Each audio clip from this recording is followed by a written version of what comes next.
पानी जोगाई देवा नहीं गरा माठिया धरी रास्ता अवरोध कले महिला। कलाहांडी जिला थुआमूल रामपुर ब्लॉक गुणुपुर ठारे विभिन्न समस्या नहीं गुणुपुर आंचलिक विकास परिषद और अंचल महिला माने पानी जोगाई देवा दाबी रे गरा माठिया धरी रास्ता अवरोध करियछंती जा फल थुआमूल रामपुर भवानीपाटना रास्ता जानवाहन चलाचल बंद होइथिला। थुआमूल रामपुर ब्लॉक मझी अंचल हेउछि गुणपुर। थुआमूल रामपुर गुणपुर को आसवाक हेले 30 किलोमीटर हेउथुबा बेले भवानीपाटना को एठारु 45 किलोमीटर पड़े। गुणपुर रे प्राय 400 रु ऊर्ध्व लोक बसवास करती। एई गाँ रे 5टी नलकूप थिबा बेले मात्र 2टी चलीछि, ताहा मध्ये केबे चले केबे बंद मध्ये हुए। गत 2020 रे वसुधा योजना निर्माण करा जायतिला। गत 2 मासर अधिक दिन हैला लोके पानी पाई डहल विकल हेउछंती।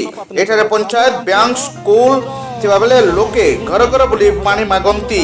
ए अंचल को सरपंच को मध्य अणदेखा करुछि ब्लॉक और जिला प्रशासन। सरपंच अंचल समस्या नहीं कि गले तांको कथा को केही मध्य कर्णपात करुनाहांती। गुणपुर पंचायत रे सरपंच ब्लॉक अध्यक्ष और जिला परिषद सदस्य थाई मध्य पानी टोपे पाई मध्य समस्या देखा जाउछि। सरपंच कथा भी नहीं सुनबार प्रशासन। हाँ, सरपंच कथा भी नहीं सुनबार आज्ञा प्रशासन। सरपंच भी आमर संगे पूरा सहयोग दौन। सरपंच ऑफिस तांकर फंड नहीं ना से लगी से सक्षम नहीं पारबार देवा लगी। गुणपुर देखो आज्ञा एड़े बड़ गाँ होता सत्वे गोटे घर के गोटे बाल्टी पानी नहीं जाई पारबार। गोटे पंचायत 9-10टा जीपी निर्भर करुचे गुणपुर उपरे, किंतु कौन सरकार इन्हें ध्यान नहीं देवार। गुणपुर के अवहेलित अवस्था देखा जाऊँ कहीं लगी।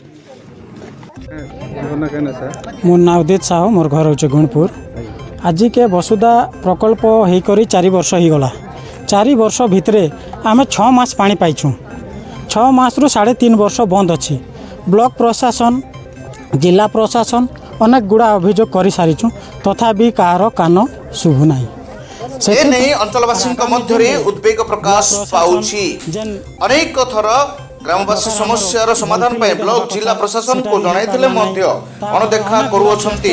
फल गुणपुर आंचलिक विकास परिषद पक्षरु पानीय जल और स्वास्थ्य सेवा शिक्षा और खेल पड़िया समस्या को नहीं भवानीपाटना थुआमूल रामपुर रास्ता अवरोध करथिले। रास्ता अवरोधर जोगु जानवाहन चलाचल बंद रहितिला।